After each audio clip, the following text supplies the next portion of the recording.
আসসালামু আলাইকুম ওয়া রাহমাতুল্লাহি ওয়া বারাকাতুহু। কেমন আছেন সবাই? আশা করি ভালো আছেন।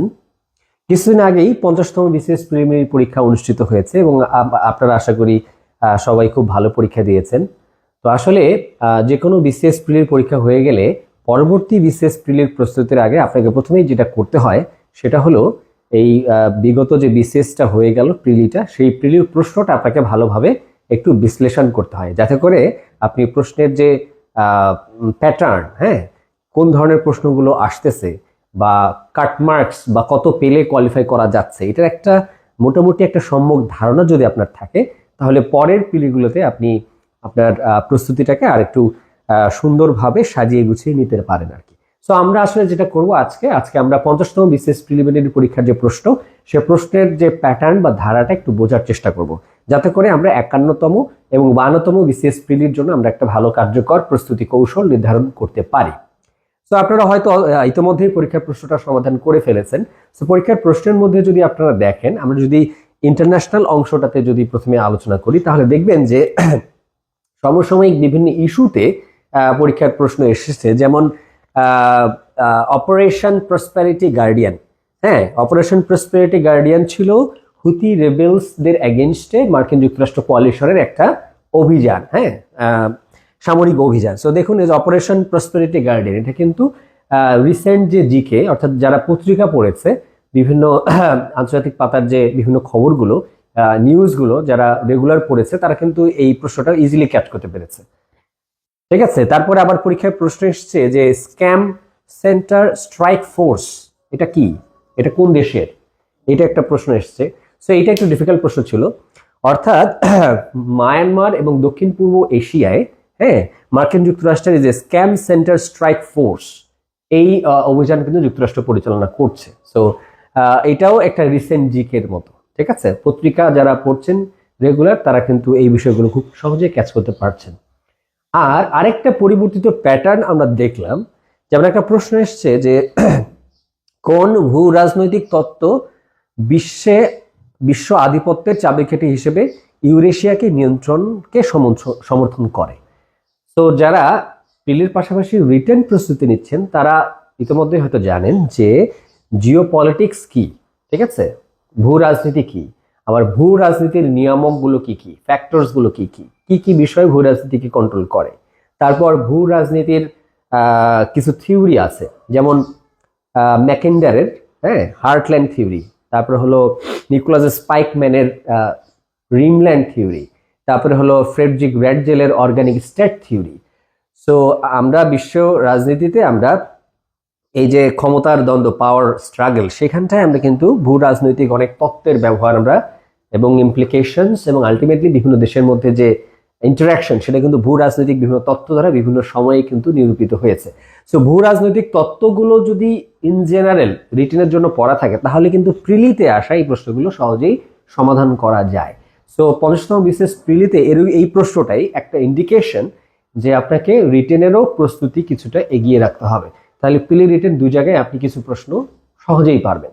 সো একেবারে প্রিলির জন্য আপনি শুধুমাত্র বেসিক না পড়ে প্রশ্নের প্যাটার্নটাও যদি একটু লক্ষ্য করেন, এখানে কিন্তু ভিতরে বলেছে যে আধিপত্যের চাবিকাঠি হিসেবে ইউরেশিয়ার নিয়ন্ত্রণ।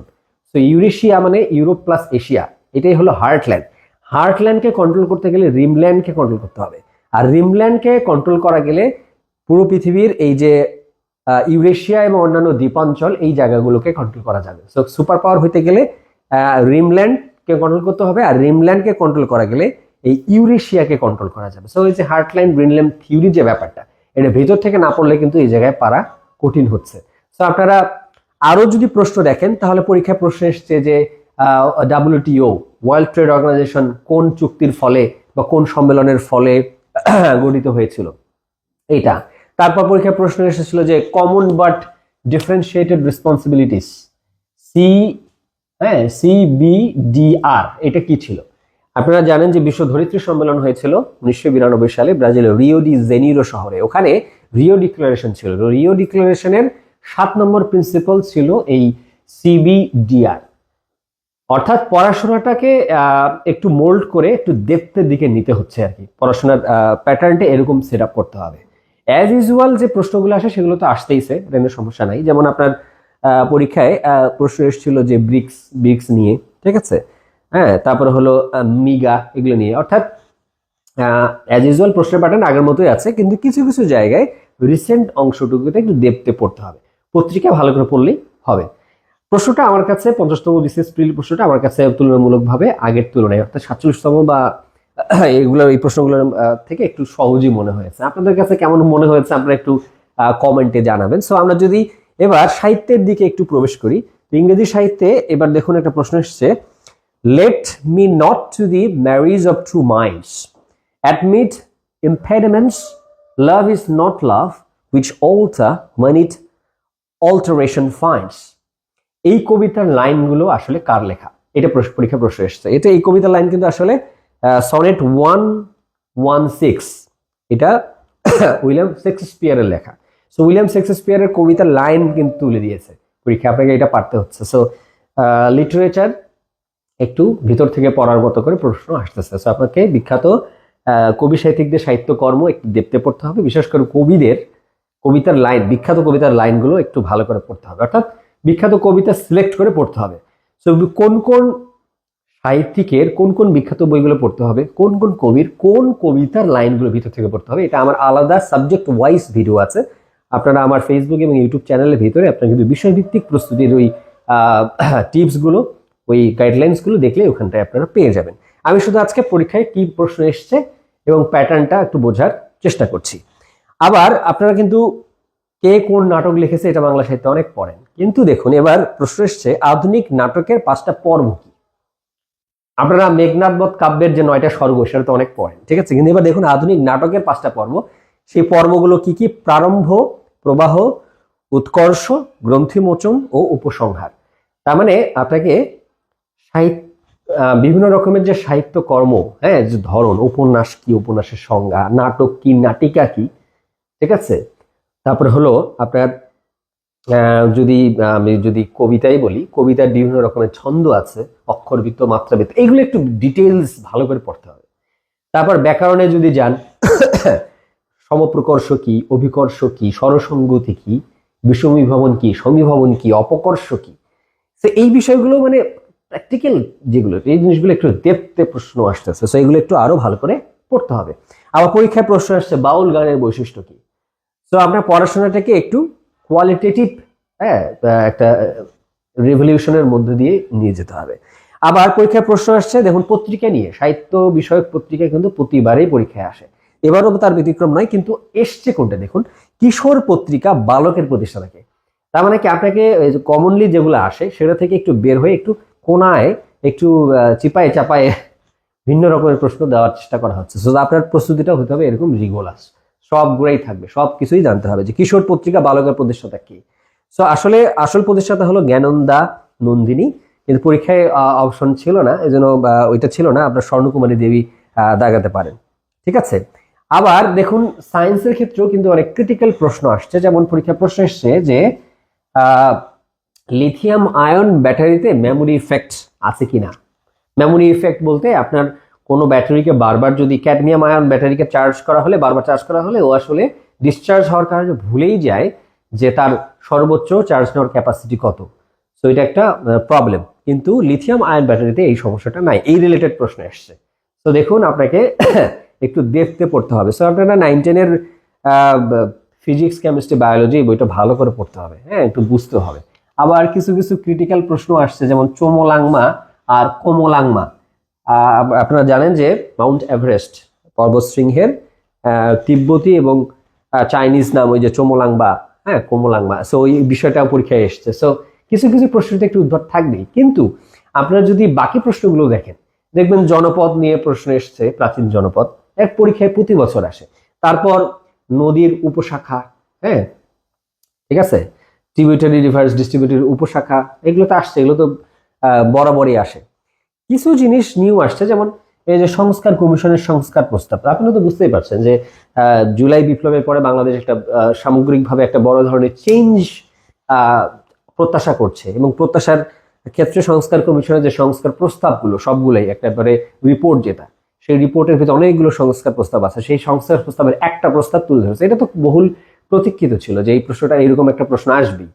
সো ওইটাই ছিল যে উচ্চকক্ষে কত সিট থাকবে, এই প্রস্তাবটা কত ছিল, ওটা 100 হবে। সো এমনিতে 105টা, এর মধ্যে 30% থাকবে নারী সংরক্ষিত, 100টা হলো সমানুপাতিক, আর 5টা হবে রাষ্ট্রপতি মনোনীত সংসদীয় আসন।